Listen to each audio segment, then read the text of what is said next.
introduction for inspectors of election. Again, please stand. Walter Owens, Joyce Owens, Jonathan Merriam, Rebecca Merriam. Thank you. Report on quorum.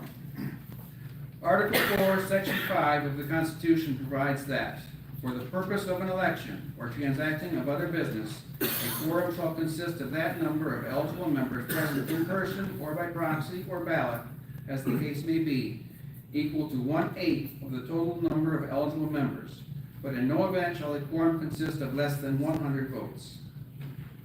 Eligible members are defined as those who have registered or had transferred to their ownership cattle during the 24 months prior to May 1st, 2025. On May 1st, 2025, the active membership of the American Jersey Cattle Association was 1,673 eligible members. 1/8 of 1,673 would be 209. Therefore, officers and directors can be elected and business transacted with 209 members present in person or by ballot or proxy. Walter, do you have a report on the number?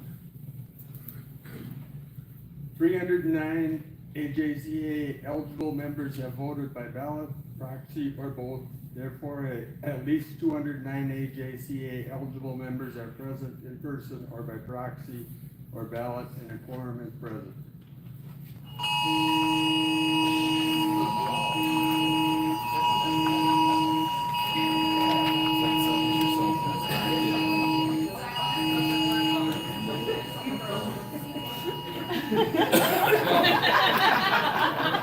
We've had all events go on. We just take it in stride. We're fine. So, I now declare a quorum is present and we can conduct business. First order is approval of minutes from the 156th annual meeting held at Sheraton Monarch Hotel, Springfield, Mass. On June 24th, 2024. The minutes of this meeting can be read, or at this time, we can have a motion to approve the minutes as presented. Second. All those in favor, signify by saying aye. Aye. Any opposed? Okay. I would now like to introduce your current board of directors.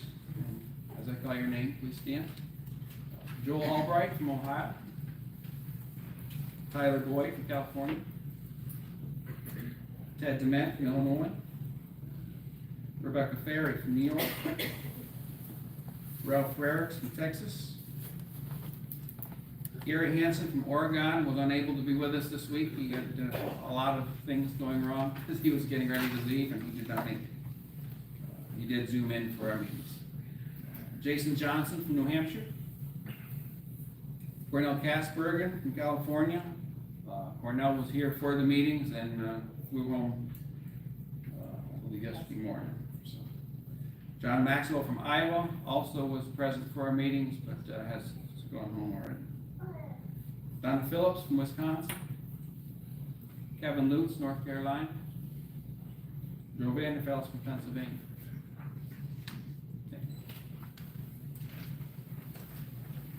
Special introduction. Neil?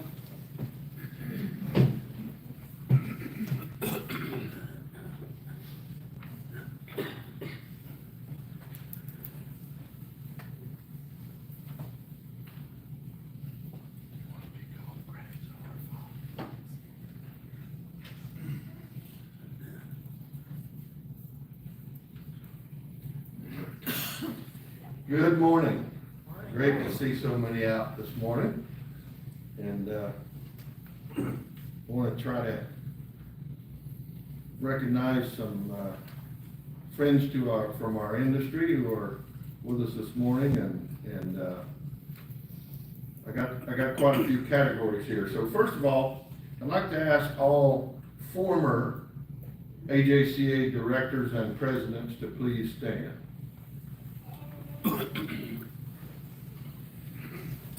Wow, we got a room full here. I guess I'll start on this side. Calvin Graber and Wilfred Owens. Can y'all hear me without that mic? Yeah. And Bradley Taylor, Chuck Luxinger, Benny Rector on the right, Corey Lutz, Walter Owens, and Mr. Phil Gordon back behind there, and former President Jonathan Merriam. We appreciate you gentlemen being with us today and continuing to support the Jersey organizations.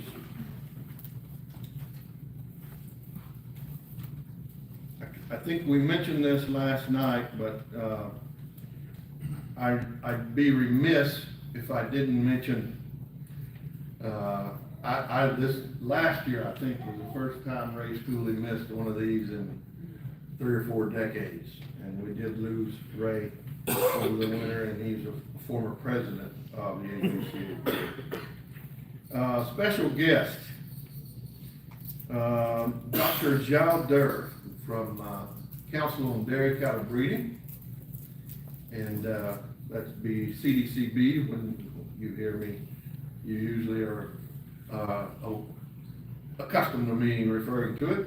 And then Ronnie Ryder in the back from DFA, appreciate Ronnie, and we're gonna introduce him a little later. He's also president of the Kentucky Jersey Cattle Club. Thank you. And then our AI industry folks, this is a long list, and I hope I don't miss anyone.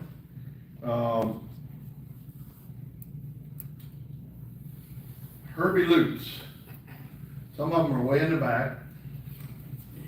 Brad Barham, somewhere there. Mark Bola. Ethan Haywood. Jeff Ziegler. Larry Sherm, that would be worldwide right there. The last 5, y'all, are all select sires. Danielle Brown with ABS. Mandy Sell with ST. Jonathan Merriam with CMAX. And Tyler Board with Jersey Land Sires. I hope I didn't miss anybody. If I did, stand up. We, as Jersey breeders, sincere thank you to the support that our AI industry gives, and we really do appreciate you. Also, we appreciate press coverage. Only what we tell you to say, but I'm kidding. So Kylene Anderson is here with Hordes, Darren. And so I haven't seen her this morning, but Susan Mykrantz is here. She's working for Farmshine and Ohio Jersey Breeders News. We appreciate you folks as well. And then I'd like to ask all the staff in the room to please stand.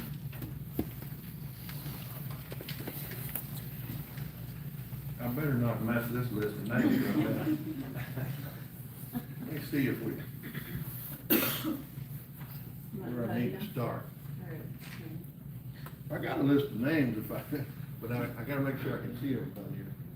I'm gonna start in the back with Benny Rector. Now, we just introduced Benny as a former director of the AJCA. That's true. He is also an area rep for us in the Missouri region. He works part-time for us and doing a good job. Right next to him is Ronnie Moser, who probably don't need an introduction, but I think we can show him respect. He is the elder statesman of our team. And then over on this side, Grady Hour is next to the wall there.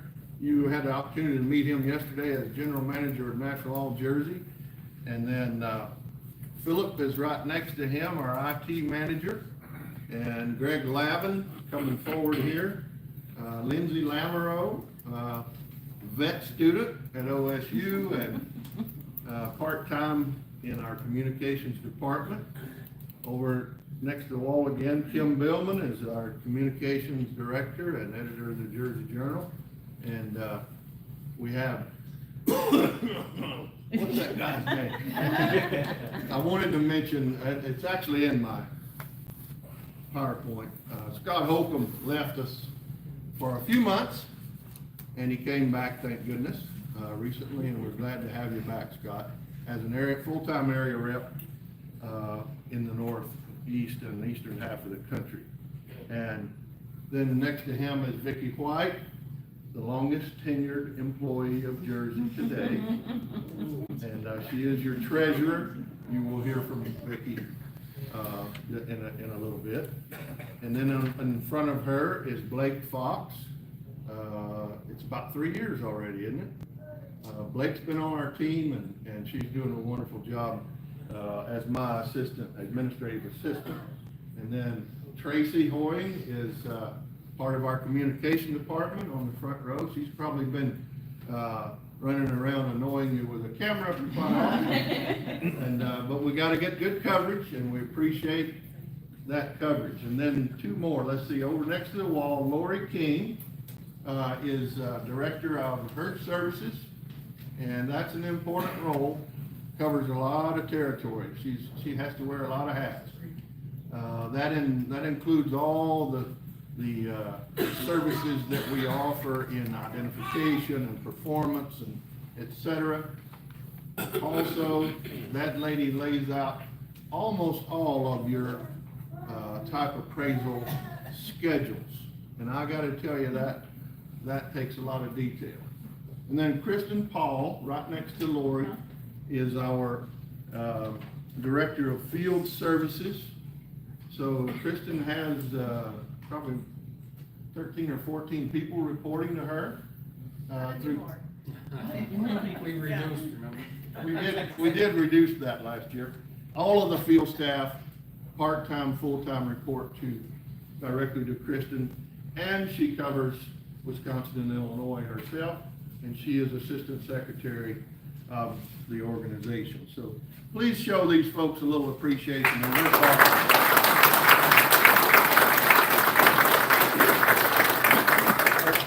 I would also say there's about that many more back at the office and out in the field who are not present today. So thank you very much.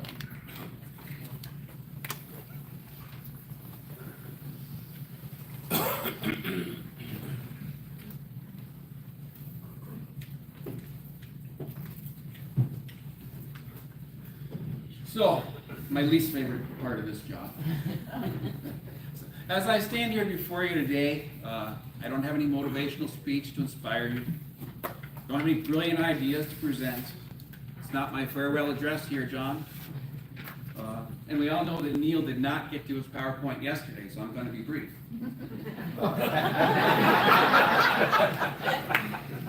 Aside from the weather, the most talked about item this week, I hear, is the revenue being created by the value of beef. It's the buzzword everywhere with everybody. Whether you're boosting your bottom line as a dairyman with higher cull cow prices or the solid milk price that's been created by that inadvertent supply management that we got out of it, it's been a blessing and we all welcome it. For those of you who have embraced the beef on dairy, that calf check you see every week is kind of exciting. And for those of you who haven't embraced beef on dairy, I think the value of your replacements is at an all-time high. So it seems to be good all the way around. Unfortunately, like this windfall that has fallen upon our dairymen, the association has seen a downfall from that. If you checked our registration numbers from last year, it was a significant decline. There just aren't as many Jersey calves out there. Aside from, some that maybe aren't registering because they're choosing not to, those of us who haven't changed our numbers just have fewer calves. So that's going to affect our association a little bit on the revenue side of things. As well as on the registration revenue, there just aren't as many animals out there. People have just enough for what they need. We don't have as many cattle that we can move and sell, so there's not as much revenue coming through on the JMS side as well, even though they are bringing high prices. So much like the weather, the price of beef, the price of milk, and the price of black calves are out of our control. We can enjoy it while it lasts, but there's not a lot we can do about it. What is in our control? As I mentioned to my board the other day when I addressed them, it's our cow that we control. And although our production continues to increase, we like to see that, we have a competitor that is kind of outshining us the last couple of years. They've made their cow more like ours, higher components, smaller, more efficient. I think a lot of their genetic gains are coming from, they're reaping the rewards of a larger population and a much more genomic information, making their proofs more accurate and their progress a little more rapid. So I guess, looking toward that, we must continue to push, and John Metzger and Neil and I, we challenge the board, so we have to continue to push for higher production. We have to continue to push for more efficiency. We have to preach the efficiency of our cow. And we have to do more genomic testing, increase the reliability of the information that we have so that we too can make those gains. Because when this price of beef goes away, it's not going to be quite as good, and we want to remain viable with that large commercial dairyman, that our cow is still a profitable option. And as long as I'm in that area of genetics and genomic testing and data collection, another topic that often comes up during our meetings, and I'm going to call on our allies from CDCB and the AI industry, how do we reward and incentivize those dairymen who are providing the information that we need to make all of our information more reliable? And I'm sure you're all thinking about that too, but it's a question going forward, and if we get that figured out, perhaps it will be easier for us to keep some of our large herds on our programs, to show there's value in it, because we're facing that issue too, with a decline in some of our enrollment in some of our programs. It's a sign of the times, it's a sign of the economy, it's a sign of the way dairymen operate. It's not anybody's fault, but it's something we need to address. So in closing, I guess I'm proud to stand up here representing your board and the staff, and I want to thank you as breeders for your passion for our Jersey cow and your involvement, your participation here today and throughout the year. And, like I say, this is my least favorite part of the job, but I'm happy to talk to anybody outside of here anytime. So any questions, comments, talk to your board, talk to us, let us know what you're thinking. Thank you.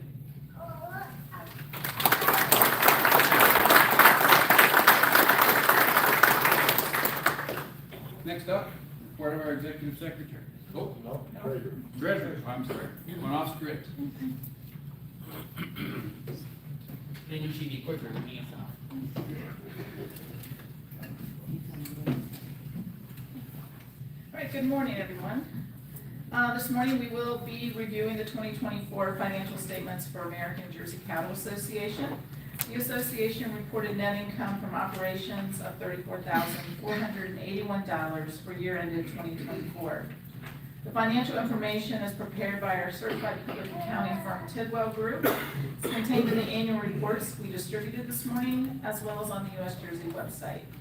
Your organization does receive a complete audit each fiscal year, so an audit provides the highest level of assurance that our financial statements are presented without any inaccuracies. So the auditor's letter does state that the organization reported the financial position on December 31, 2024, fairly, without any material respects and without any noted financial changes in accordance with the principles accepted in the United States. So let's summarize operating revenues for this year: $3,004,719. Operating expenditures, $2,970,238. Net income from operations, $34,481. The Yellow American, they reported net loss of $5,736. Total net assets at year end, $3,111,685. Net assets include marketable securities at market value, $2,061,006. The association reported net realized gains and unrealized gains of $79,298. Total net income for the year reported overall, $108,044. Sources of revenue: identification services, 55%, performance, 26%, Jersey Journal contributes 6%, and other revenue at 13%. Also, at this time, we'd like to report on the financial status of the research, scholarship, and youth funds. Each of these funds are reported at market value. The HACC Research Foundation Directed research totaling $9,800 related to U.S. Jersey whole herd reporting in 2024. Total net assets in the Research Foundation at year end, $3,200,254. The scholarship funds managed by the association, we awarded 17 scholarships totaling $36,100. The scholarship funds reported combined net assets $808,394. Additional contributions were received from Dr. Joe and Beverly Lineweaver to increase the principal value of the Lineweaver Scholarship during the year. All U.S. Jersey managed scholarship funds are maintained and recognized by the IRS as perpetual funds. Only net fund earnings are awarded annually each year.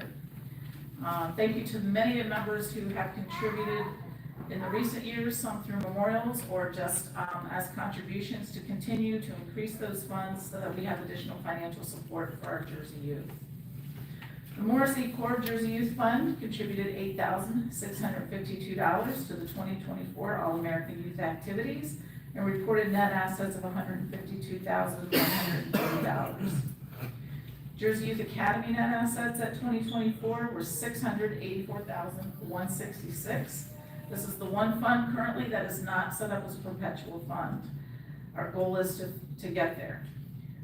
We will be hosting Academy Class 9 in very few short 2 or 3 weeks, Kim, I think. They'll be in Columbus. 35 young kids from around the world, not around the world, around the country, selected from a national pool. Since inception, Jersey Youth Academy in 2009, we've had the privilege to host over 250 young Jersey participants, many of which have grown up and become leaders in the dairy industry today. So later this afternoon at Kitely Course, we'll be hosting the first Jersey Youth Academy benefit auction. Many of you have reviewed all the items next door this week, so don't miss the opportunity to participate in the fun and fellowship there this afternoon. Your association continues to focus on providing progressive, innovative, and value-added programs and services to improve and increase the profitability of the Jersey cow and the bottom line of your Jersey business for the future generations, while continuing to operate and maintain a financially sustainable association. Thank you. Vicki?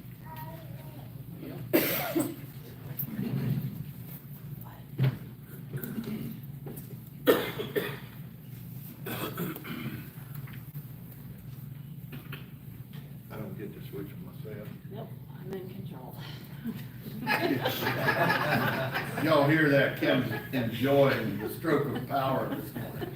She's running the PowerPoint. So, I'd just like to, Vicki mentioned Jersey Youth Academy. Today's a big day for us on that. We have a really outstanding auction of a lot of items. Many of you in the room probably donated or helped negotiate to get those in as a fundraiser. And I'd just like to ask, I see several here, Jersey Youth Academy alumni, please, that's in the room, please stand. It's growing, and there's 6 of you here. We got all over the industry and back on the farm. And we really, I just think that's one of the best things we've ever done. We need to continue to improve it, strengthen it. And one of the ways to strengthen it is to totally underwrite it. It's not quite there yet, and I would love, or not, I shouldn't say we, board, staff would love to see it where we're not dipping into principal. It pays 100% of all the costs for all of those young folks to come for a week and participate. It doesn't cost them a dime, so that's set up real well. Okay, today I want to talk about some of what's going on in the industry. President Chittenden just mentioned some of the new trends that are developing. Yesterday we talked about that a little bit. So beginning with this slide, this is 2011 forward to 24 registration chart. And I mentioned yesterday that 2017 was a turning point year. As you can see, that was by far our peak registration year, and that's not totally influenced by, it's not totally relative to all the existing trends that one year, because we had at least two, maybe three large herd catch-up, new first-time reap herds where they went back and rebuilt their pedigrees on deceased animals and everything. So that was inflated a little bit outside of the norm that year. But I'll show you some more if we go to the next slide. Well, back up one, or back up. As you can see, we're now starting to trend down a little on registrations. And so, yes, we're concerned about that. There's a few factors influencing it, I'll talk about that. So then we go to the decade. This is by decade registrations from across the board, a long period of time here, the 1930s, 40s, 50s, all the way to the current. And we have enjoyed about 15 years of really high registrations. Most, I think it was 14 or 15 consecutive years over 100,000. It was 14. So last year, 24, we dipped below. So go ahead. Factors, from here on, I'll mention different factors that may be influencing that. First of all, for about 3 decades, let's say 90s forward, we enjoyed consistent growth on performance program enrollment, which led to consistent registration growth, and then sex semen kicked in along there, and boy, we really were on an upward incline. Now we're starting to see some newer trends develop, and these are not limited to Jersey. I want to stress that. I've seen NAB numbers, I've seen other breed association numbers, and Alan touched on it.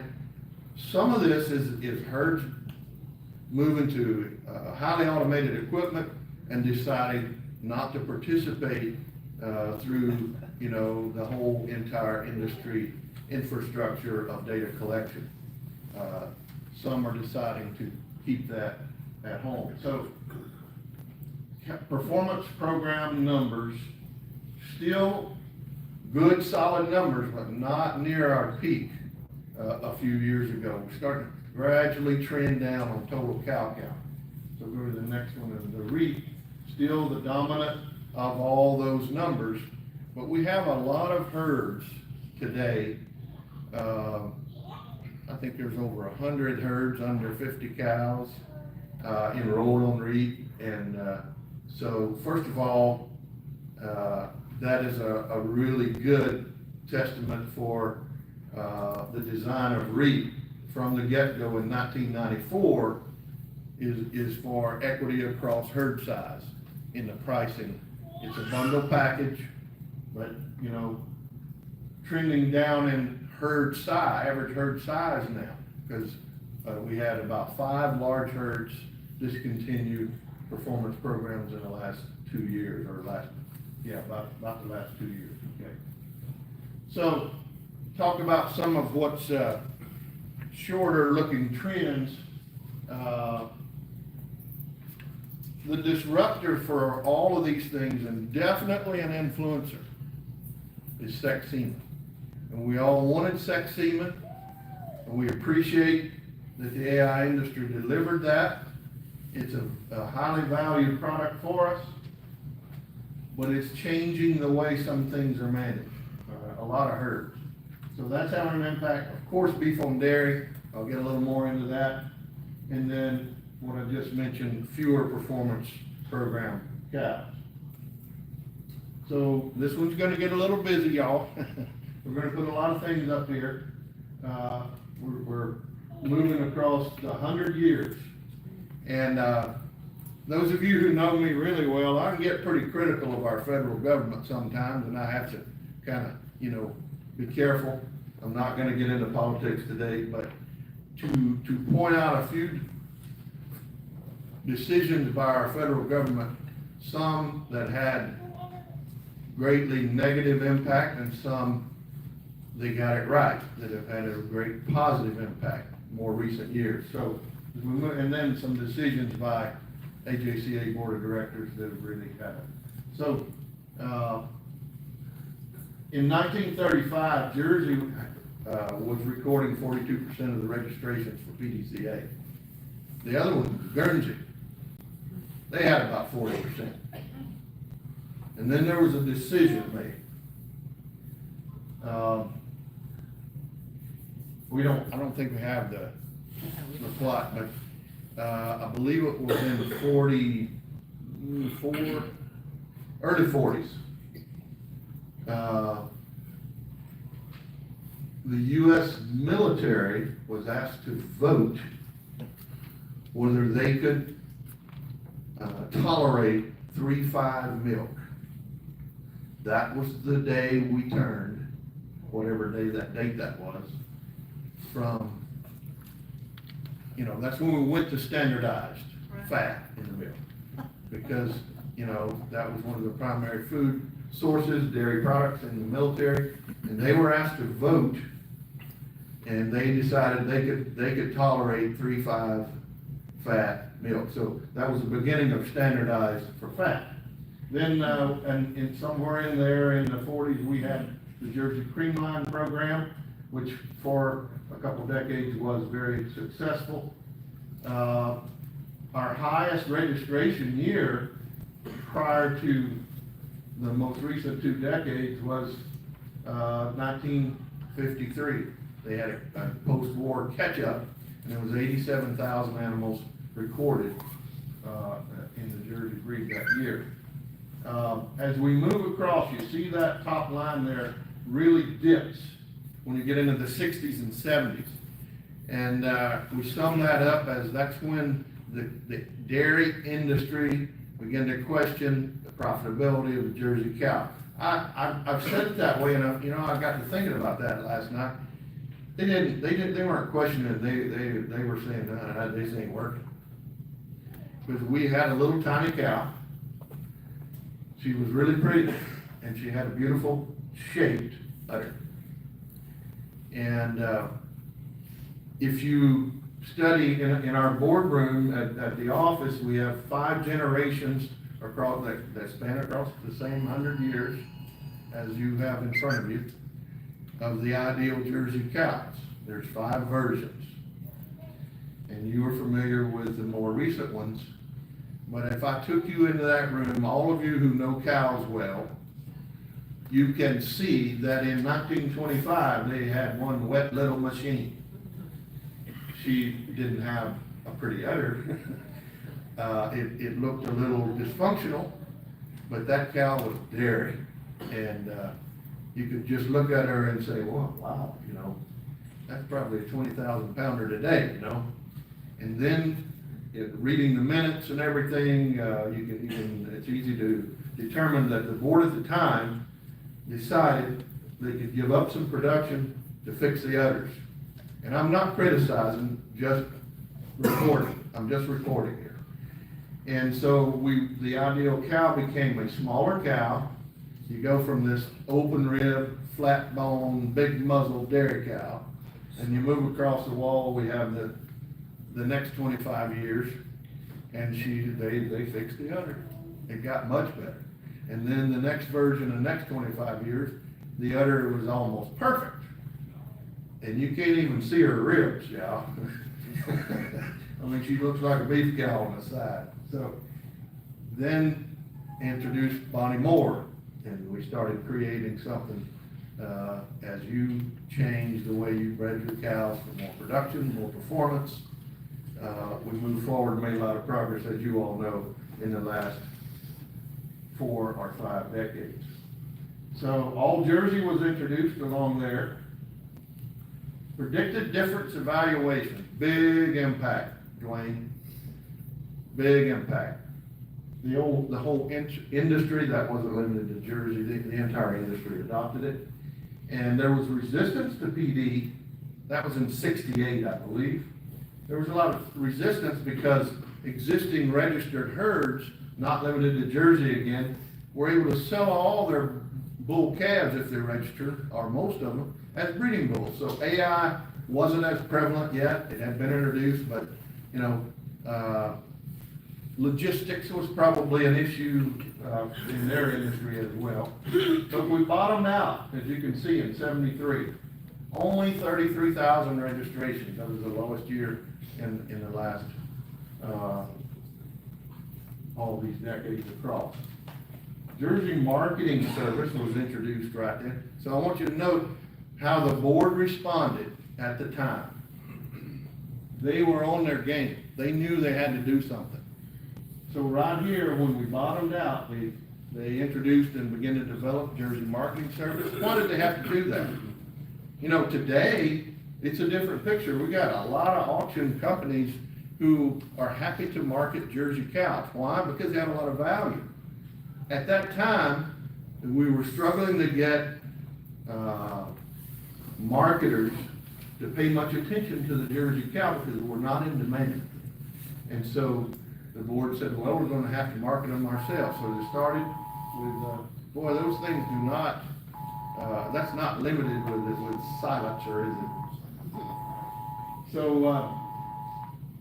after Jersey Marketing Service, they said, well, we gotta do something. There's all these pure Jersey cows out there that folks have let the identification slip. That's when they introduced genetic recovery. Same within about a year. And then 1976. Next year will be 50 years of the equity program. And I mentioned yesterday in the NAJ board meeting, we'll try to have a special celebration for 50th anniversary of that. Turning points for our breed. Those decisions were very important. And then, you know, it started turning. They identified some bulls or worked with the AI companies that were in business at the time to identify some Jersey sires and genetic lines that would influence more production into the breed. And there's a lot of bulls like Quicksilver and Milestone's Generator and Chocolate Soldier that were introduced during that period.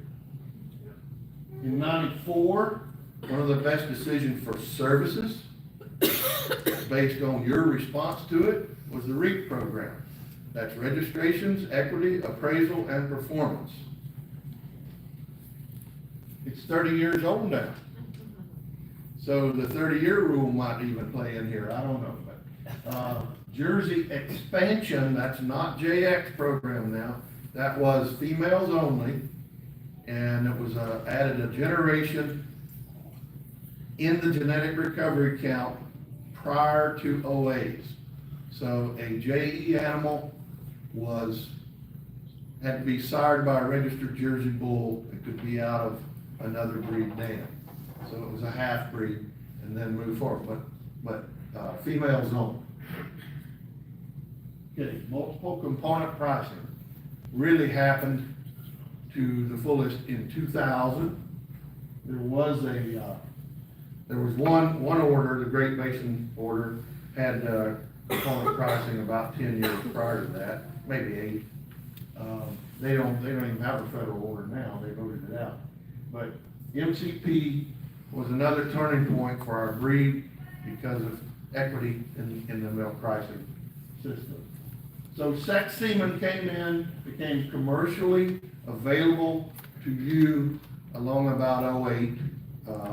The technology was out there. We knew that it was taking place, but really, you know, a portfolio of bulls developed in each viable sire company, AI company. You'd have to say 08, 09 is when we really started digging in, and you can see some changes, particularly registrations. For a few years, that was a big positive because there were more calves to register, more female calves. And then genomic testing was introduced, and that's been an influencer of how you manage your herds.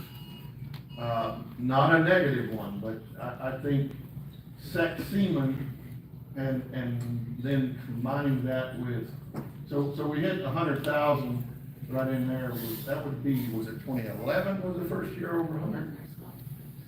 And,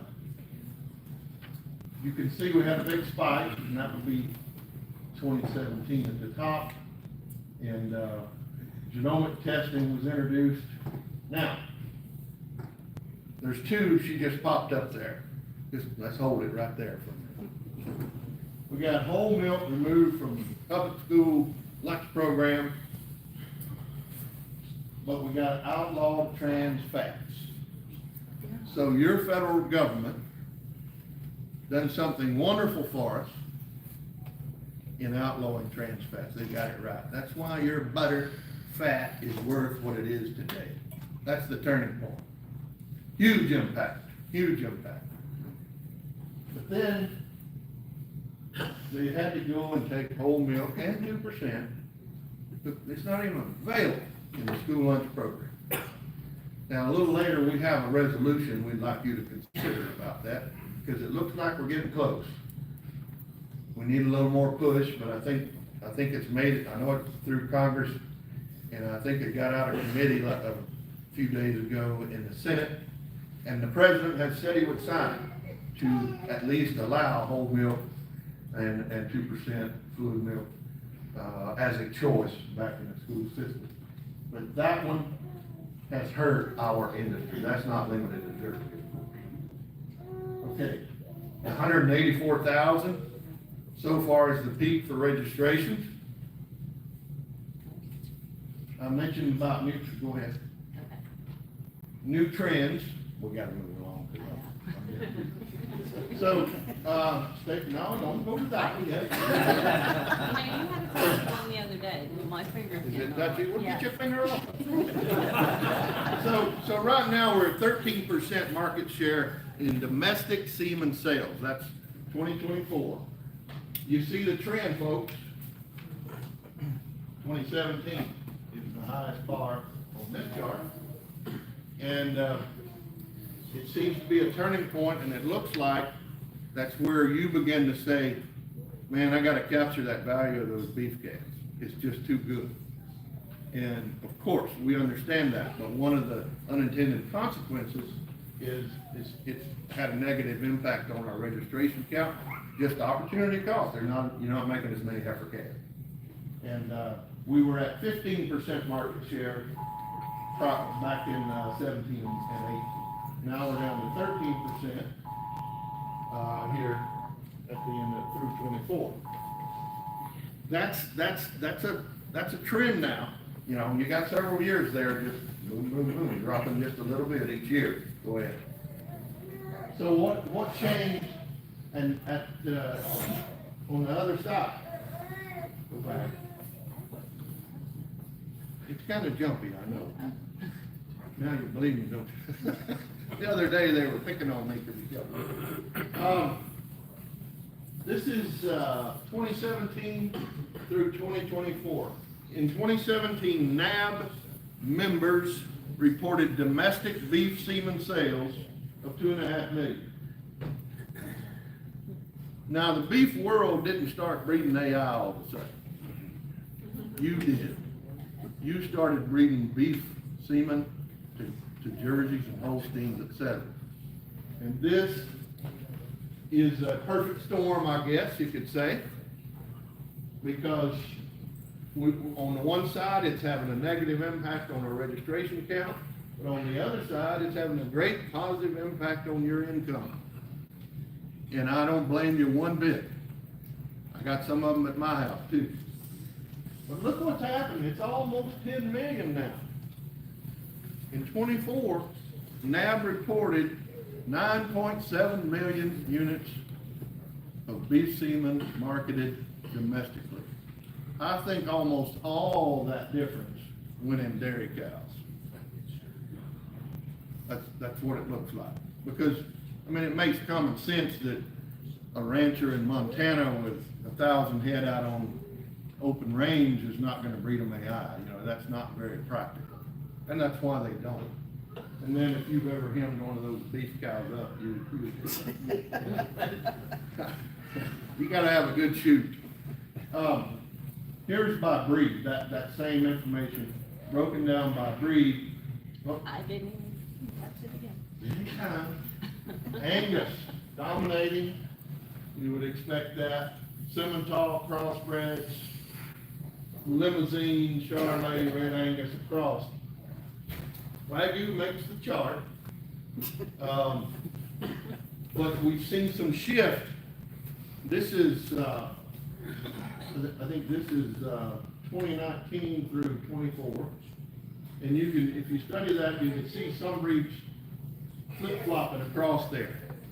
And I think that's related to whatever contracts some of the larger herds are able to make, where the best bang for the buck is. I hear Charolais, quite a bit now. In the beginning, Charolais was a shorter bar, and it being this brown one, and it's kind of had a surge of success there too. So we'll continue to monitor this. The question is this a short-term deal or not? It's hard to know, isn't it, Brad? No, it's not hard to know. I would call it a paradigm shift, just as though you saw sex. So the combination of sex semen and high beef value caused this. Pretty simple. But it's also another, is there one more on this beef? So one more point, I made this yesterday. All my life I've heard about supply management. When my big brother's here, and he's a lot bigger than I am. And we used to dairy together. Our dad, when we were growing up, produced on a base plan. And we tried to calve everything we could in the 3-month window to build base. And that was an effective supply management because we didn't get a lot of milk out of any of them, but, or enough milk. But anyway, that kind of went away for a variety of reasons over the last several decades. Federal orders changed, and the industry got away from official mandatory supply management. Now we got voluntary supply management in several of the co-ops, some of the private processors. I don't know if you call this one accident, Brad, or what, but we are experiencing today an unintended consequence, an unexpected consequence probably.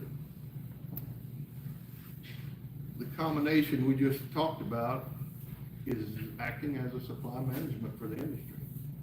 Because we don't have millions of heifer calves waiting to have a baby and get into the production line. So let's go to that next one. So this is the licensed dairy chart. I show you all this every year. I've been watching it, if we can keep it up there. And, 70,000 licensed producing dairy farms in 2003. It's a steady decline. That's been happening all our lives. I don't know how we reverse that trend. I expect we will not. We're down to 24,811 licensed producing dairy farms in the United States as of December 31st. But look where the cow count is. It was 9.1 million over there. It's 9.3 million right now. The number of cows, you'd call that a constant. So, consolidation, all of that's obvious to us, but supply management, the voluntary that I mentioned, but also the unintended.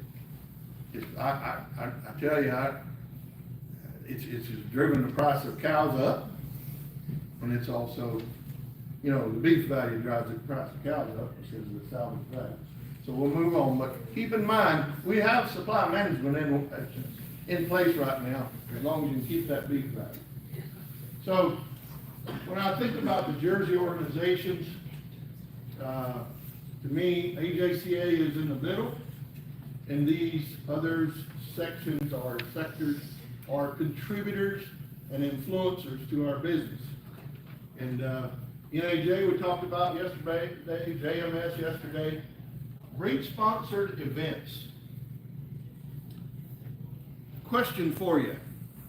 How many of you ever been to Louisville and watched that All-American Junior show?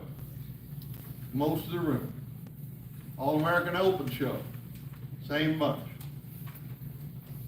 Is there a better promotion of our breed anywhere? Okay, I think y'all agree with me on that. We are engaged in it for the planning, everything about it. That's important. You are serving on committees to plan it. It's promoting the breed. And we're spending money on it. That's my point. And I think it's worth it. I still think it's worth it. I hope we continue to support it. There's no better junior day in this industry than Junior Show Day at Louisville. You can say that of all those breeds too. But Jersey is pretty dominant there. So thinking about, the building blocks and the stability of our association, youth events, breed-sponsored events, youth programs, right here. Jersey Youth Academy, this afternoon, we already mentioned, we have a big event planned, and the board has made the decision to alternate on the annual fundraiser auction, research one year, Jersey Youth Academy the next. This will be the Youth Academy this time. Okay? Our type appraisal program, there's a couple of our evaluators here in the room. Ronnie's been our senior appraiser for a long time, and he trained a lot of the people you see in this picture, but we also have the type advisory committee. Now, that was a cold day in Illinois, let me tell you, so we were bundled up. But that was at Kilgus Dairy. In the background, you can see their new processing facility and store, and I understand it's open now. It wasn't quite finished then, but this is a key to the success of our breed. I don't want to ever sell short. The work of National Jersey and achieving more equitable pricing for our milk is extremely important.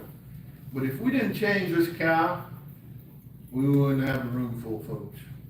She had to change, and she has, and that's the key to it right there, is go to the committee now. A balanced committee, an advisory committee. They don't have authority to make decisions to change. They advise the board on changes, adjustments.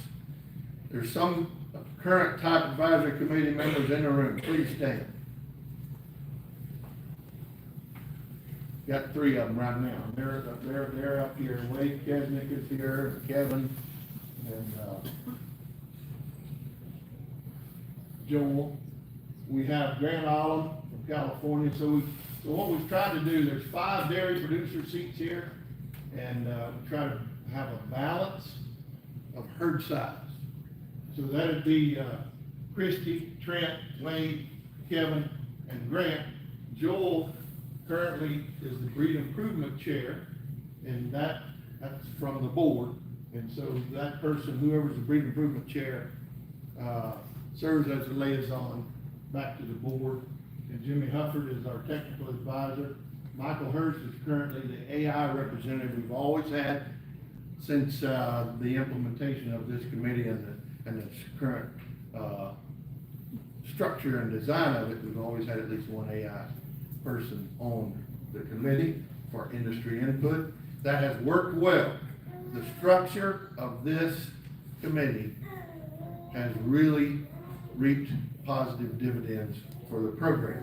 How do I know that? Because you have put your confidence in it, and you have scored cows and enrolled on our performance programs, and that was the formation of that committee and activation of it was another turning point for us. We saw our consistency improve across time since then. Okay.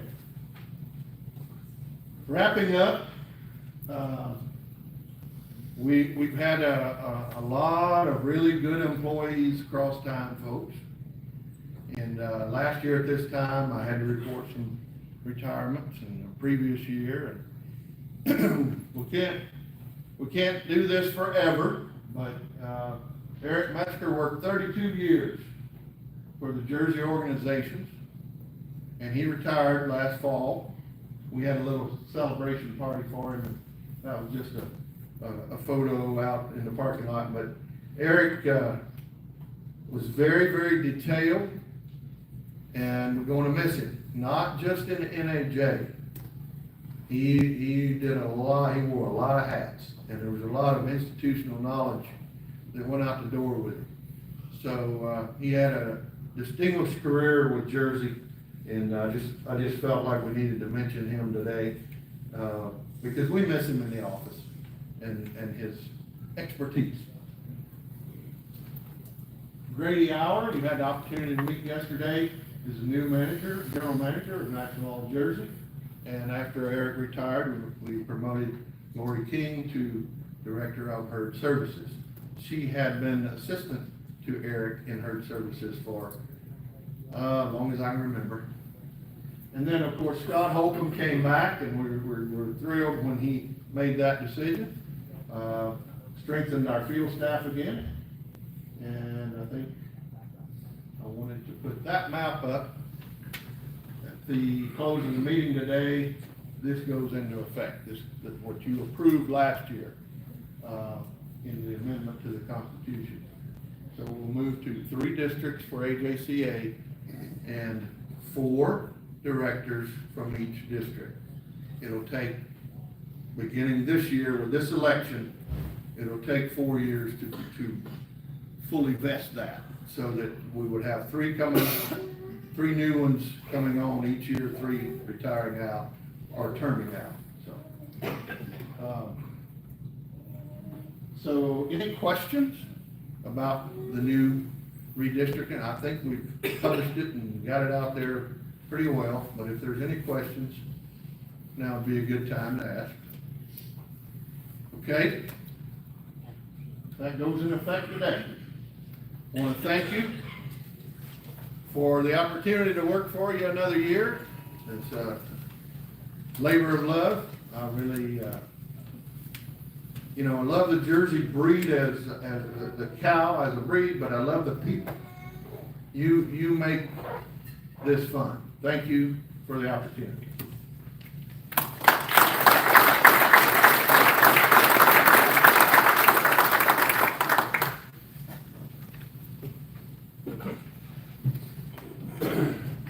At this time, I'd entertain a motion to approve the officer reports. Second? All those in favor signify by saying aye. Aye. Any opposed? Okay, officer reports approved. At this time, I'd like to call on Walter for a report on the elections. After counting the ballots received, the following candidates received the majority of the votes cast in each contest. President would be Alan Chittenden. First District, Elaine Noble. Second District, Ethan Haywood. Third District, Joe Rocha. Congratulations. I would call Elaine, would you please stand? Second District, Ethan Haywood, would you please stand? I don't believe Joe is here. No, I think he's down at Tigers. Okay, so, anyway, congratulations.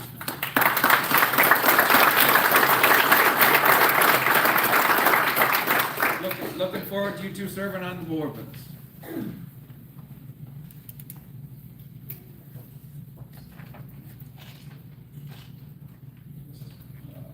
Seeing that I've been re-elected as president, I guess it's my honor to, I just did that, yeah, we're good.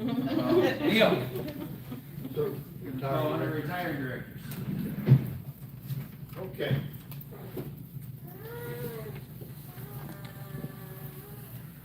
At this time each year, when we have the elections, most years we have some directors terming out after their second term. Sometimes They don't run for reelection even if they're, eligible. But we have two long-term, long tenure, directors, and, I guess we'll start with Donna. Donna Phillips has served 2 terms. Whoever's gonna help me here, you can be getting ready. I'm gonna need some directors to help with this, but Donna has been, I think, her professional career has lended itself to, sort of a unique contribution as a board member, because, sometimes we get off on a wild hair talking about something, you know, maybe health requirements or whatever, an event, and after a while, Donna would say, yeah, that ain't really the way it is. And, so, her constant, commitment to performance genetics, I think really stood out in the 6 years that she was on the board. And, I always appreciated. Is that yours or mine keeps buzzing too? But I think Donna was always a very stable, common sense person on the board. When we would have a little flare up sometimes, and we have very peaceful board meetings, but sometimes somebody gets a little wild hair, maybe even a stout person, the one that looked like me. But, you know, she would call me and say, you know, I need to talk to you about this, you know. Sound it out, always arrived at a reasonable decision, I felt like. And I just want to say thanks, Donna, for your time. You know, serving on this board is a commitment of time. It doesn't seem like a lot, but it is. And by the time we call you and set up conference calls or announce Zoom meetings, and we have 3 full board meetings a year, plus any of those, you know, we send a lot of material out that they're supposed to study. That's the other thing I wanted to say about Donna. She'd come to board meetings prepared. I appreciate that. I can tell when y'all didn't read. I don't mean that ever, please don't. But, you know, Donna studied the lesson and she came to board. So Donna, we have a special plaque for you. But before we do that, any other directors want to make some comments?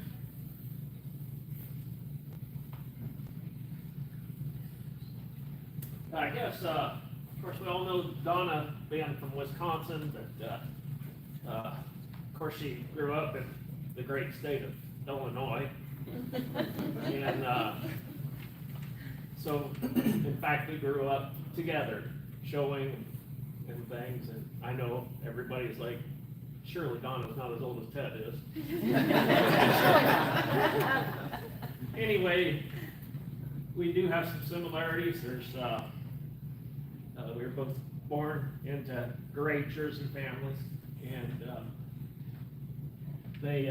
we have much older siblings, and they'll tell you that we're oops babies.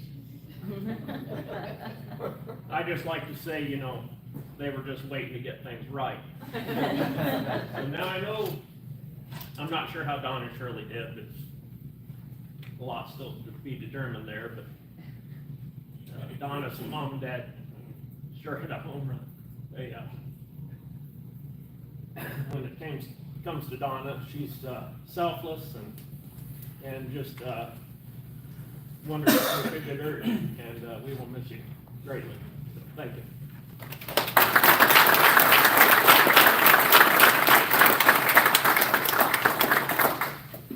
Any others? Donna?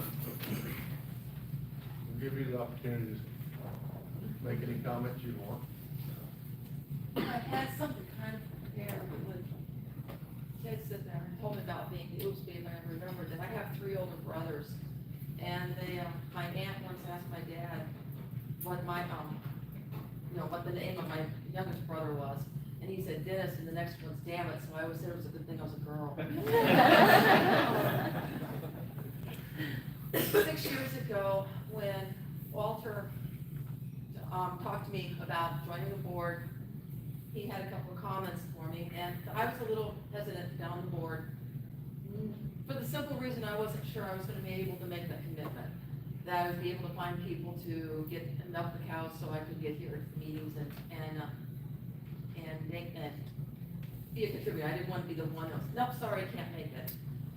But he made a couple comments to me then, and he said, you know, you're gonna thoroughly enjoy it. You are gonna meet friends and people that are gonna be best friends for a lifetime, and it's gonna go by in a flash. And boy, was Walter right. Last year, Gary stood up here and talked about Bradley, and he made a comment about the board being a family. And he was right too. Anybody that wants to run for the board, I highly encourage you to do it. You will greatly enjoy it. And you will make friends, and it will go by in a flash. So, thank you to everybody, and thank you, Ted. Yeah, he beat me all the time too, by the way.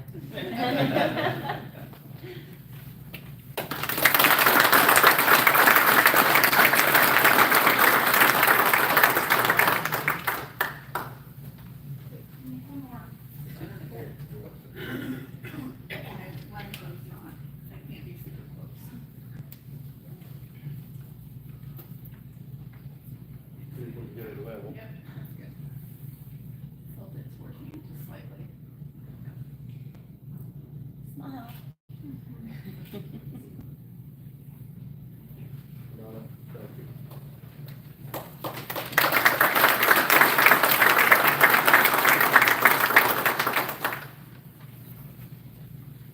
Okay.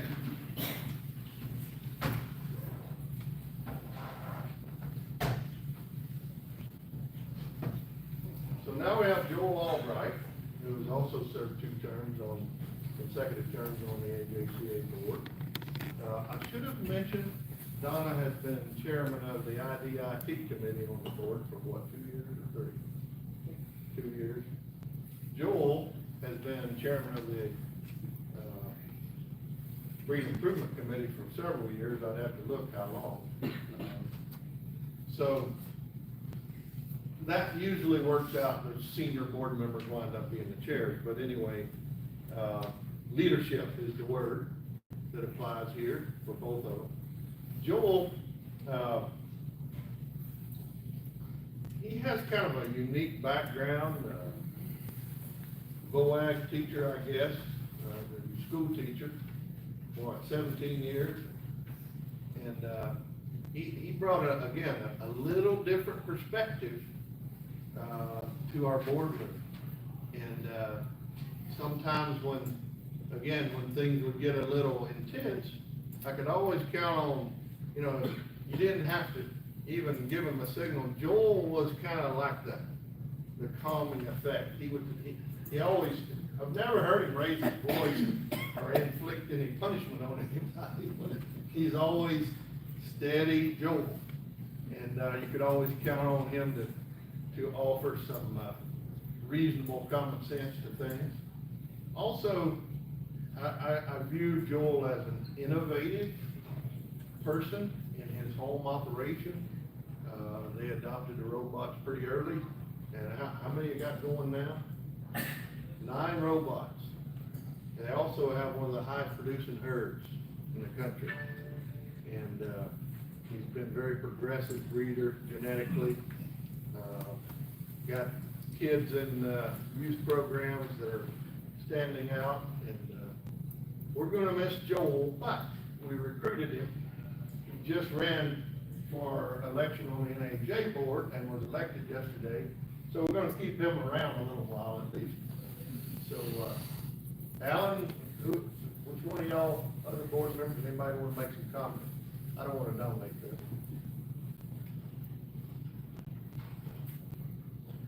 Asheville? Guess we didn't Come on. plan this very well. Let's see if my voice holds up for this. I'm actually gonna talk a little bit about Donna and Joel both, because I was fortunate enough to serve 2 terms with them. They come from a much more competitive district in our new reorganization. than Gary and I do. So Gary and I both came in at the same time, and there's there are fewer members in the new District 3. So Alan has asked Gary and I to stay on for just a little bit longer so we can get the terms straightened out to where it's 3 per year.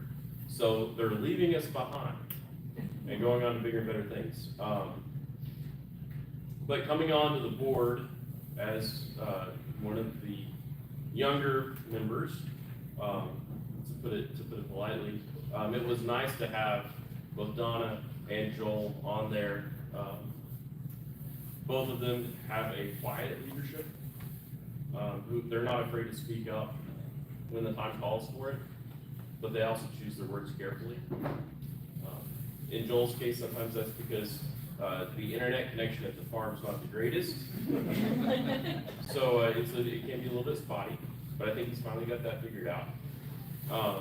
But whenever they speak up, you know that they've considered their thoughts and that they've really put a lot of effort into it, and they're making sure that what they say is important and meaningful. Both of them have great operations. Never forget going to Donna's and walking the pens with her, and we're talking about cows, and she's pointing out some of her favorites, and then all of a sudden I get jerked backwards about 2 feet because she's got one cow who likes to grab her jacket right between the shoulder blades and throw on the brakes. First time that ever happened to me. I had to warn anybody that comes in the farm to, if they had ponytails, that was the height of ponytails. Yeah, I didn't have that They problem. had a jacket. It was a little chilly. It was a little chilly that day. But, you know, one of the great things about this board is you get to know people whose operations you're familiar with already on a much more personal level, and get to understand how they got to where they are and their philosophies and who they are as a person, not just as a breeder. And I really appreciate that. It's been an honor serving with both of you. And Joel, I'm glad that we were able to stick around on NAJ for just a little bit longer. So thank you both.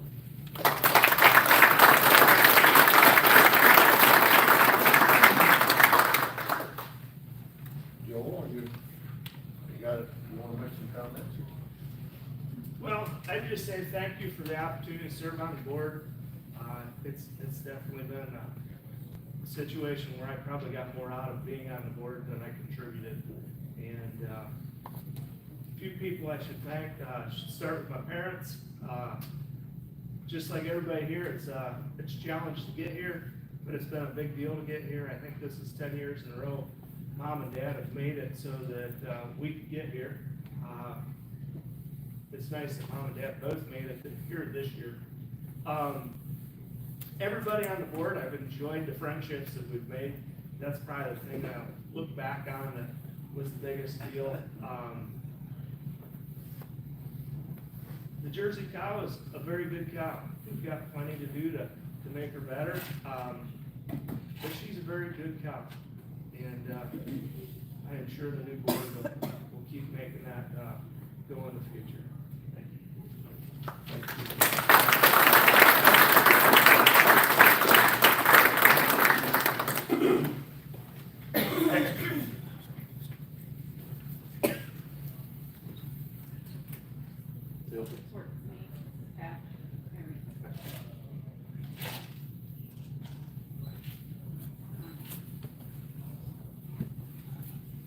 Thanks a lot.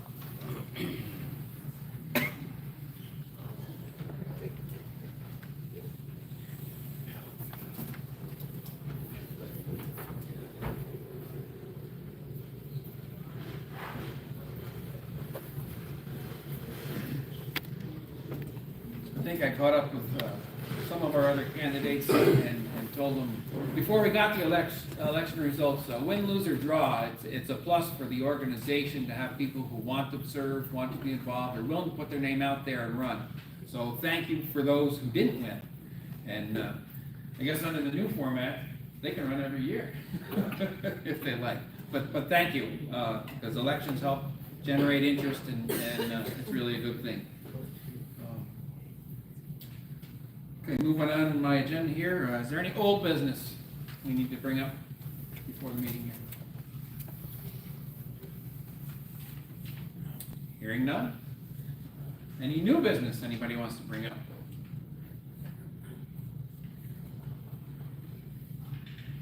Yes, in reference to the convention, would like to just put out a thought that talking with several folks here, Kentucky's done a fantastic job, but we're moving to a new concept and putting these conventions on. When we're relying on staff and folks coming in from the association itself to put these conventions on, it takes a lot of time and staff time. And would just like to put the thought out that maybe it's time to reduce the number of days that we are involved in this convention. And one of the primary folks that are helping to put this on are Benny and his wife that I've seen here, and they are very much in favor of reducing and bringing this convention to a 3-day convention. And I think that the staff should support this and the directors consider it, and see what we can do to help them out and bring this new phase in. And another comment, just quick, Neil's presentation is fantastic, but just would like to add another piece in that whole lineup that changed things hugely was the management piece that brought the cross between Holstein and Jersey. That mistake in those registrations that made that happen was a huge turning point in our association. So it's very interesting to see how the Jersey Cross with the Holstein has evolved. There's a lot of controversy in it, but it has changed our breed and how we're going to function down the road. Thank you. Thank you, Paul. Anybody else? Any other business? Okay. So that'll bring us to production awards.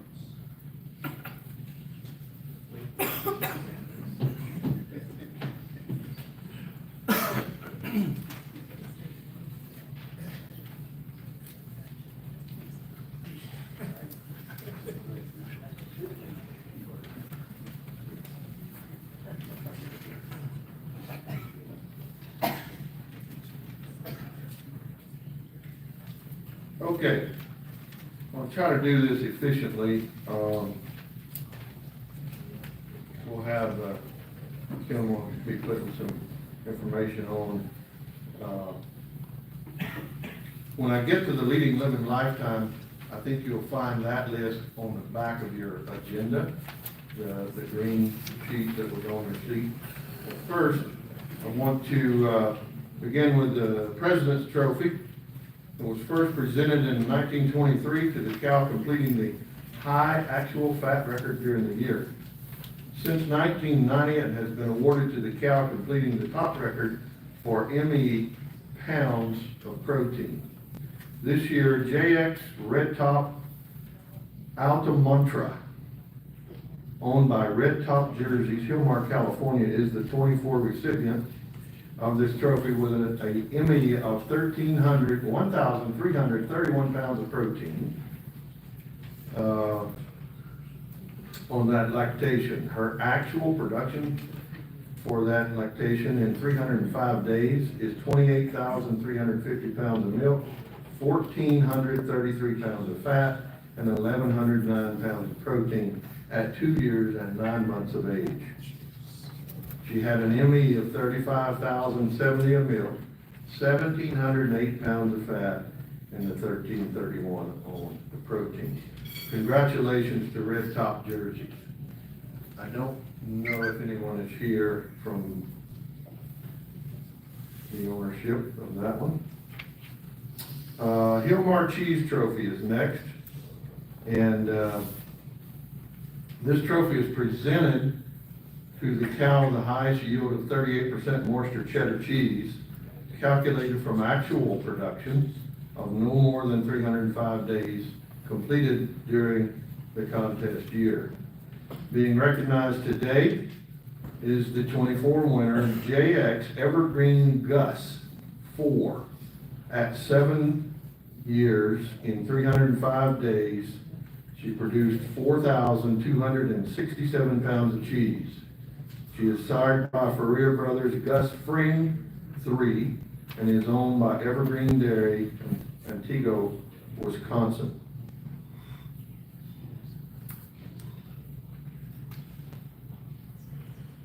Then we'll move on to the Leading Living Lifetime, and that's the list that should be on the back of your program in 3 sections, protein, milk, and fat.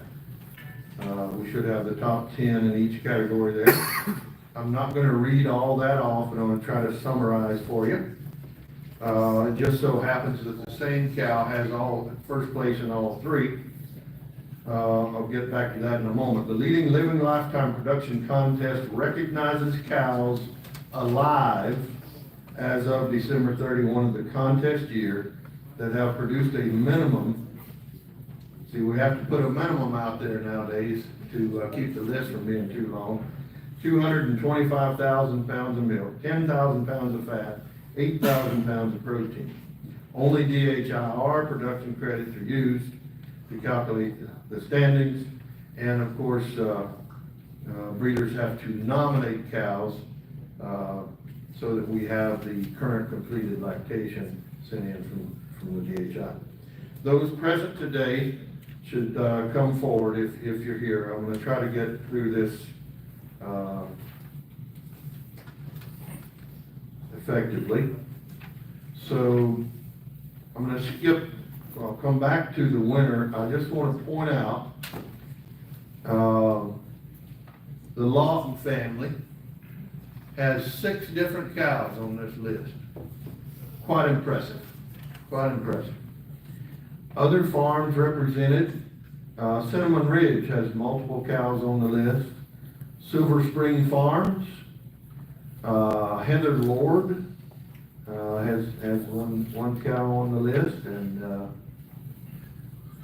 also Cold Run Jerseys from Ohio, and Dutch Hollow Farms from New York.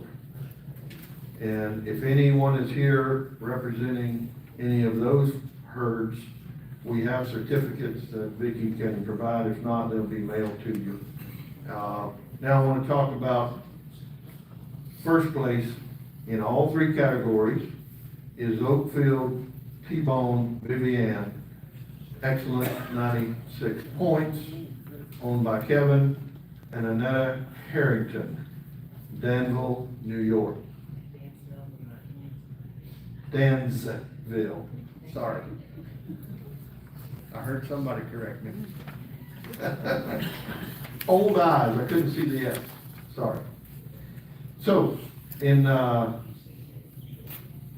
protein, well, we'll start with protein because it's at the top of your list. This cow has produced 12,547 pounds of protein in 4,091 days of milking. And in milk production, she is well over 300,000 in the same, of course, number of days milking. And then in butter fat, this cow has made 16,748 pounds of fat across her lifetime. And as far as I know, still going. They have to still be living effective the end of the contest year. So congratulations to everyone who had even one cow make that list. That's quite impressive. And to Kevin and Annetta, congratulations on the development of this outstanding cow. She's been very popular in the breed for a long time, contributing genetically as well. So, and also, again, to the Lawtons, I'm really impressed that one farm has 6 different cows on this list. Congratulations.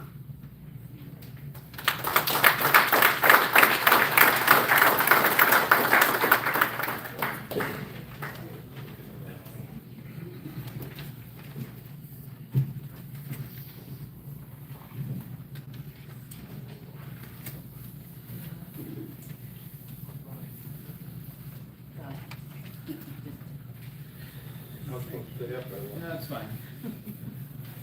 I'd like to introduce Ron Ryder, president of the Kentucky Jersey Club.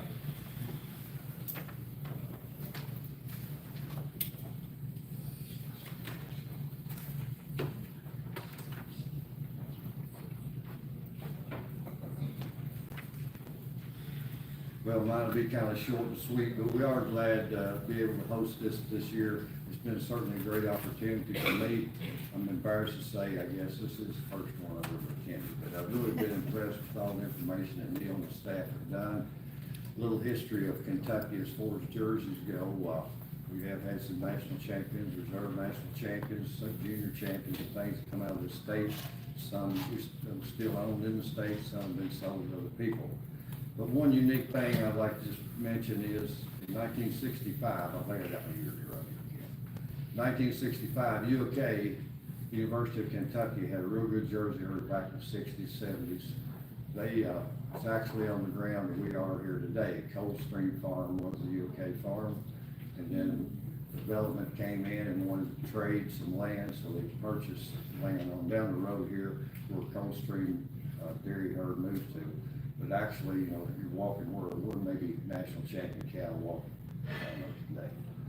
But moving on, I know we're kind of short on time, Neil, and I don't want to have some more things I would like to bring up. But there's 2 things I would like to finish with here today. Number one, Neil, you and your staff, it's unbelievable how you all move, how y'all put everything together. I've been talking to some people that's doing the tours. They've been very pleased with those, and they did have a good tour set up. A little different maybe the Jersey Cow, going to Spendthrift or going to Shaker Village this afternoon, which I think you'll enjoy. It's a nice area, a nice place. I can't help the heat. I couldn't get Mother Nature to turn it down for us, but you know, this has been a great opportunity for Kentucky. In 1974, there was 134 herds of jerseys in the state, and now we're down to about 10 or 11. So it's like everywhere, Neil, it keeps dwindling. But again, thank y'all for coming, and I appreciate you, and I hope you have a safe trip home and you take something home with you that you can use in future years. But thank y'all very much for coming. Thank you.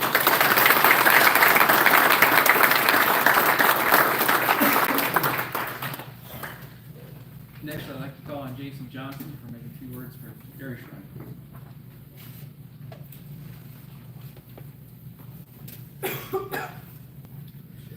Well, thank you. I get to represent Dairy Shrine today by myself because my sidekick Jimmy's not here. So, but in all honesty, Jimmy recruited me a few years ago to help on Dairy Shrine, and I'm not going to say much except for I would ask people to realize that Dairy Shrine is moving in a very progressive way, both from what we do and how we raise money.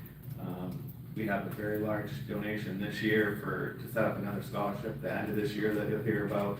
Another one that was announced last year that will be awarded this fall. First time ever, the highest reasons winner at Expo will be awarded an award from Dairy Shrine. There's some renovations happening at the museum as well. And as we all try to raise money, we approach it in different ways. And this year at Expo, we're moving our silent auction online to an online platform. So you'll see it starting in August. You're going to start seeing communications about that and being able to bid. So I would ask that you support that as well. This year we're going to award just over $44,000 in scholarships. So thank you.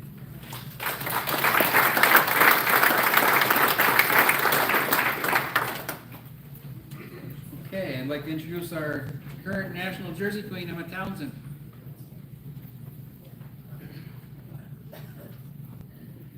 We saw her yesterday doing the best 60 seconds, emceeing that, did a great job. Well, good morning, everyone. I'm so happy to see so many of you all here. I know you guys have busy schedules, so it means a lot that you came out here to spend a few days with us. I also, before I get started, just want to give a big thank you to the Jersey staff and all the directors for all the hard work you guys have put into making this meeting so wonderful for us. I know there was some unprecedented challenges, but you guys pushed through and really made it an enjoyable experience, so I really appreciate it. For those of you who I've not met yet, my name is Emma Townsend. As he said, I'm from Lafayette, Indiana, where I grew up on my small farm, Buttonwood Farms, where we have a small herd of registered Jersey cattle.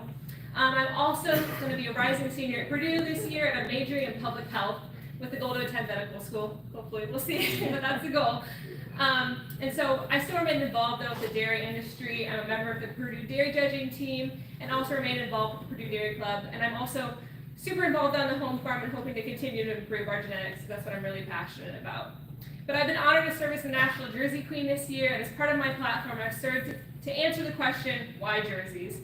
And to that, I could give a ton of answers. She's sustainable, she's equitable, she produces a high quality product that a lot of people can enjoy. But the other thing that I've found is the real answer is the people and the opportunities that come with the Jersey cow. I know this firsthand. As I said, I got my first Jersey cow just when I was 6 years old, Pixie. I still remember her. She was nothing fancy, but I was in love.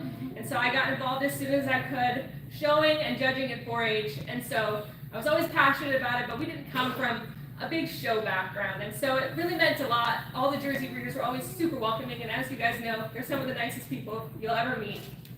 And so from there, I was always passionate, eager to stay involved. And really the big turning point for me and the moment it really clicked was when I got to attend Jersey Youth Academy. I was honored to be a member of Class 8 of Jersey Youth Academy and got to spend a week over in Ohio. And I learned so much. We talked to so many awesome breeders, so many awesome industry professionals, and the Jersey staff. I remember coming home, I had a whole paper, I was like, Dad, we gotta do all these new things. And so I was so excited. And then I also met so many passionate peers of mine. It was so motivating to be around so many wonderful people, and you just want to go home and do better. And so it was truly life-changing, and because of that, I think I will keep the Jersey cow at the core of what I do, no matter where I go. But the opportunities don't just stop there with the youth programs. With Jersey Youth Academy, we have that. We also have all the scholarships. We have the awesome Fred Stott experience that a former queen, Jackie Mudd, is actually doing this summer, and I know she's looking forward to that. So there's 2 kids. For those of you who don't know, one gets to do a JMS internship, which is just super cool, and then one gets to do a custom on-farm experience. And so that's something that I think is unique to the Jersey breed and something that is super cool that we do for our youth. We also have obviously the production contest. We have achievement contest and lots of and the Jersey Queen program, which has been awesome and opened a lot of doors for me. So there's a lot of awesome opportunities for youth, and I think that means a lot, and will continue with generations of kids that are passionate about the Jersey breed because we invest so much in our youth. But it doesn't just end at the youth programs. We also have a lot of things for our producers that are awesome. Obviously, the Jersey staff works really hard, provides you guys with a lot of awesome tools to help you all to make sure you improve your herds and then maintain an awesome Jersey breed. We also have this awesome meeting, which is great. You get the chance to talk to so many other breeders and learn so much you can take home. And then we have, National All Jersey Inc., and so that's super cool, like we talked about yesterday. What's special about them is they're one of the last few entities that really just focuses on representing the producer. They don't have any outside interests, and I think that's really special that we have that. So in short, there's a lot of reasons that I could say why the Jersey cow is so awesome. Like I named a few, she's sustainable, she's equitable, she produces a high quality product.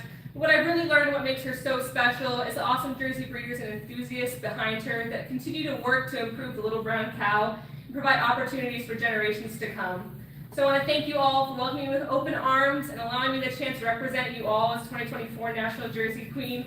And I look forward to seeing many of you in Madison, Louisville, maybe Missouri next year or in years to come. So thank you again and enjoy this afternoon.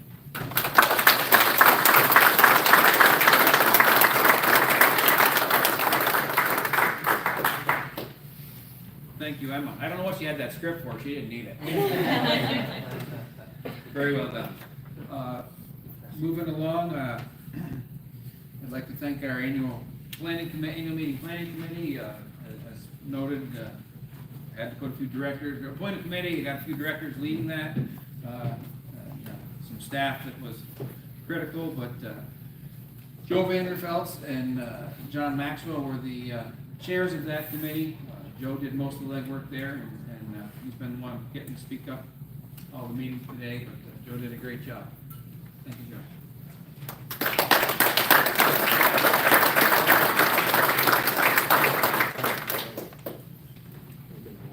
Yeah. Joe's never short of words. Honestly, without Vicky and Blake and Kim, this wouldn't have been possible. They did really all the legwork for Kentucky here, and we really owe them a round of applause.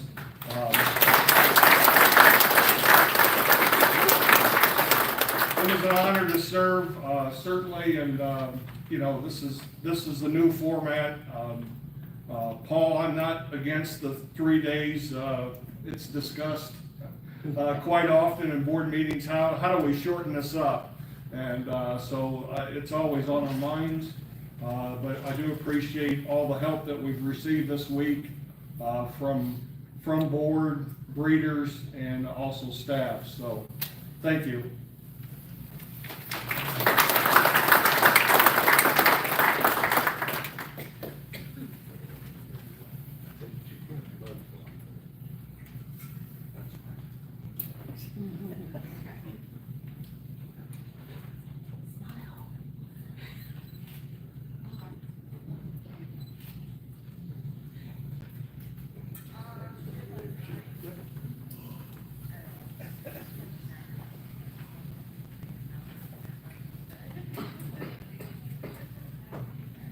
Okay, at this time, we've got a few resolutions to come before us. First one would be resolution for John and Elaine Kokoski. You want to read that one? I just sent her a text, but she hasn't responded. They're not leaving until tonight. Never leaving today. Not They're till right, tonight. they're in the hallway. Do you need them? Yeah. Yeah, if they're out there.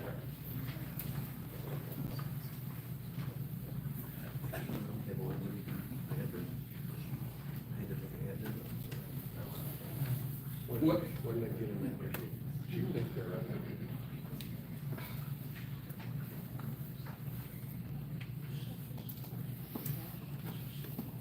there. Walter, you got a joke? Fresh out.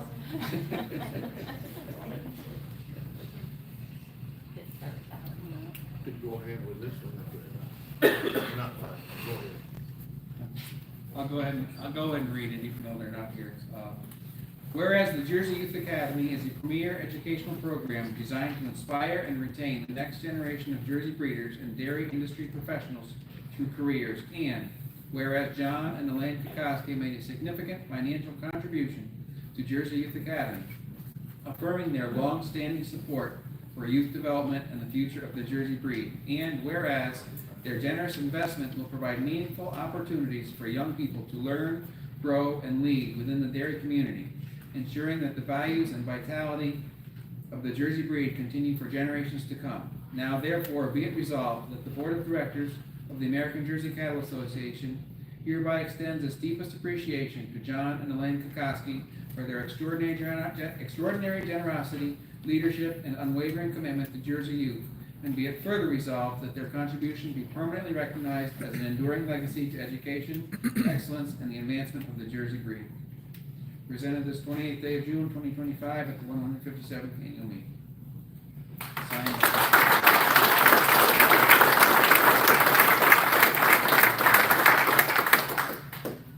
And we've got another similar, this one to Dr. Joe and Beverly Linewheel. And I think Dr. Joe was planning to be here, and then I know his wife went into the hospital and he was unable to make it. So hopefully that turns out okay.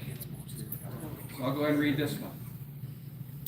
Whereas the Lineweaver Scholarship, established by Dr. Joe and Miss Beverly, provides meaningful financial support to youth engaged with the Jersey breed in pursuit of higher education, and whereas in 2025, additional funds were generously contributed to the scholarship fund, strengthening its long-term impact and ability to support future generations of Jersey youth. And whereas such contributions reflect a continued commitment to education, leadership, development, and the future of the Jersey breed and dairy industry. Now therefore be it resolved that the Board of Directors of the American Jersey Cattle Association hereby recognizes and expresses its sincere appreciation to Dr. Joe and Ms. Beverly, and affirms that their generosity will have a lasting influence on the lives of young people and the vitality of the Jersey community.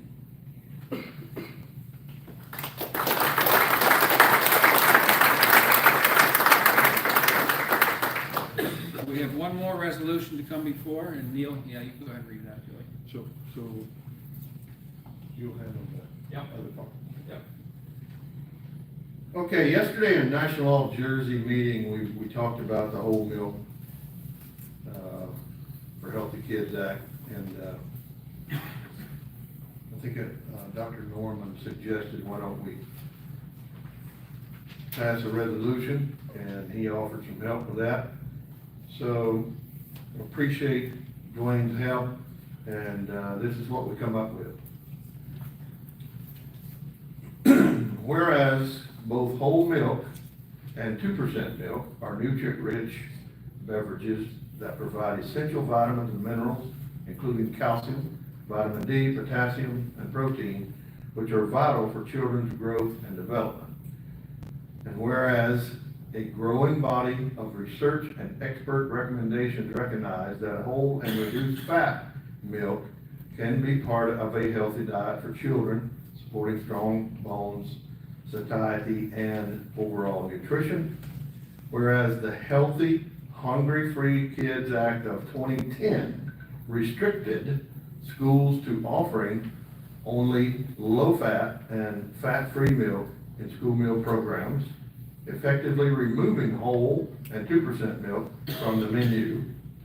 Whereas the Whole Milk for Healthy Kids Act of 2023, HR number 1147 S 1957, introduced in the U.S. Congress, would amend the Richard B. Russell National School Lunch Act to allow schools participating in federal funded meal programs to offer whole milk and 2% milk, including flavored varieties.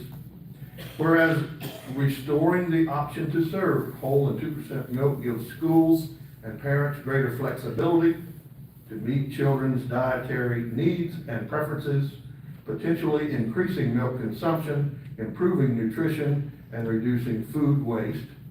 Whereas bipartisan support for this legislation demonstrates a shared understanding of the need to offer balanced and practical nutrition options in schools.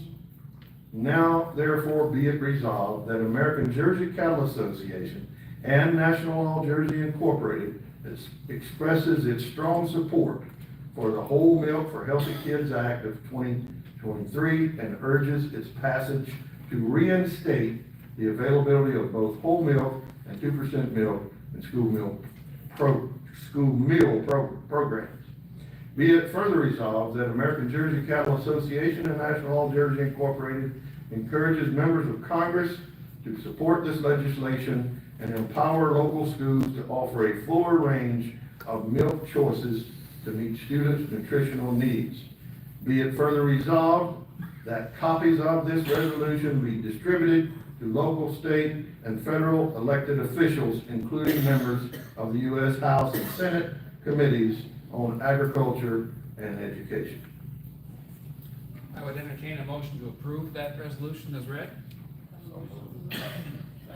All those in favor signify by saying aye. Aye. Any opposed? Very good.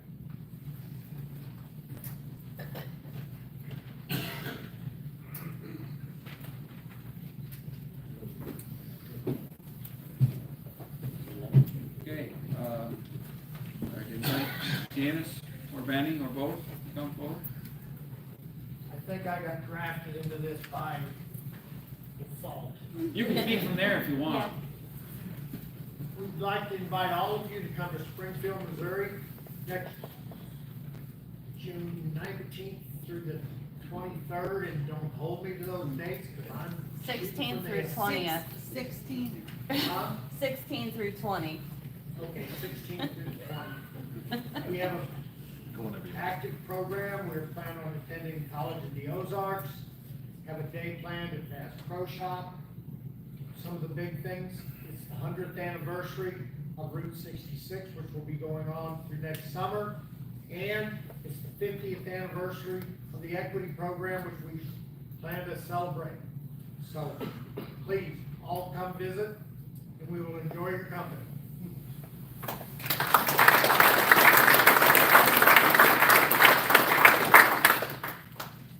Is there any other business to come before the floor today?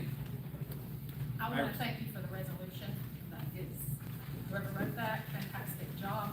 I've been following school nutrition since we moved back to South Carolina. And if you are not involved in your local school nutrition program, I'm going to ask you to talk to your local districts. We have more power than we think. Our school was not serving any protein at breakfast, and I contacted our nutritionist and I said, why? We're a Title I school, all kids receive free lunch. She said, I don't have to, and I said, but that doesn't mean that you shouldn't. And so yogurt is back in our breakfast program in Anderson District 3, and I'm proud of that because it took a parent standing up and saying, you need protein at breakfast. When this comes to a vote, I'm gonna encourage every one of you to share it on social media. It doesn't take 2 seconds, and we impact those logarithms for others to see. I spent about an hour when it was up for the last vote, emailing all of those committee members and saying, please pass this. I'm not in their district, they don't care who I am, but I counted as a number when it was time for them to look who was for or against that. And don't forget about your local people, because I know our marketing manager for our district wanted to be able to write something and send, and when he saw that and I sent it to him, our district sent something in to say that they were in support. So Neil, you showed impactful things that have happened since the 30s. This is our next impactful thing that's got to happen. And thanks, Iris. And I just want to add, as I said yesterday, it's going to take local involvement to push it. We're going to have to push this. Even after it looks like we're going to get the law changed, and I know they can throw a hook in that anytime, but our president has already said he would sign it. And we need to get involved locally when the time comes to really put the pressure on. Put the pressure on those schools. Go in there and make sure, have your kids check it out, make sure it's happening. Just what Iris heard from her manager was, well, I don't have to. Yeah. Susan, Can we get a copy of that resolution, please? should be possible. Yep. Sure. Maybe not today, but we'll get it out. Right now, we got about one piece of paper with it on. Neil, I looked at it 30 minutes ago. Thanks again to Dr. Norman for getting that started. Can I just encourage you to work with other organizations like Farm Bureau or Holstein and other groups, because I think the more the power swells, the better off our chances of getting it passed are. Benefits us all. And your dietitians too.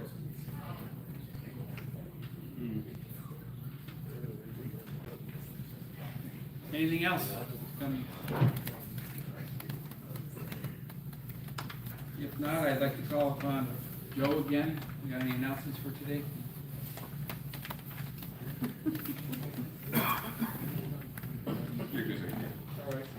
All right. Buses, are gonna be leaving, I think, around 10:30. So try to get on, if you wanna head right out, the last bus, try to get on the first 2 buses if you can, at 10:30 or so. The last bus will be for probably a lot of board members that might be after, we finish our, reorganizational meeting and stuff. So they get to Shaker, Village around 11:30, you'll have lunch there. And I take it we're going straight from Shaker Village to Kiteley and Court. It won't be coming back here, so, I guess go prepared. And then there'll be a stagger of buses, I think, coming back, however you want, as soon as you want to come back, or, there'll be coordination or whatever. And also, your passes, that you wear, with your names on it and stuff, will get you into Shakerville if you're driving. That will get you into the Shakerville tour. And don't think it's you know, if you're going on a bus, I'm guessing, still gonna be, I guess. So, if there's any questions or anything, feel free to ask, so. We got another screen. What's that? Another screen. Then at 3 o'clock is our Jersey Youth Academy benefit auction. We hope that's a great success. Bid fast and bid often. Yes.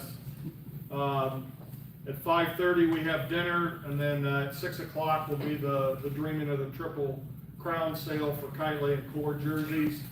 And they'll have live entertainment there after the sale as well, so. Just a Yeah, reminder. the bus probably will not be staying for the entertainment, so, I think most of it, people will be heading back before then, so. Just a reminder for our two new directors, we have a reorganization meeting immediately following, so don't go running off. Oh, crap. It's called Fayette, we'll show you where to go. Is there anything else? If not, I entertain a motion to adjourn. We are adjourned. Thank you, everyone, for your involvement.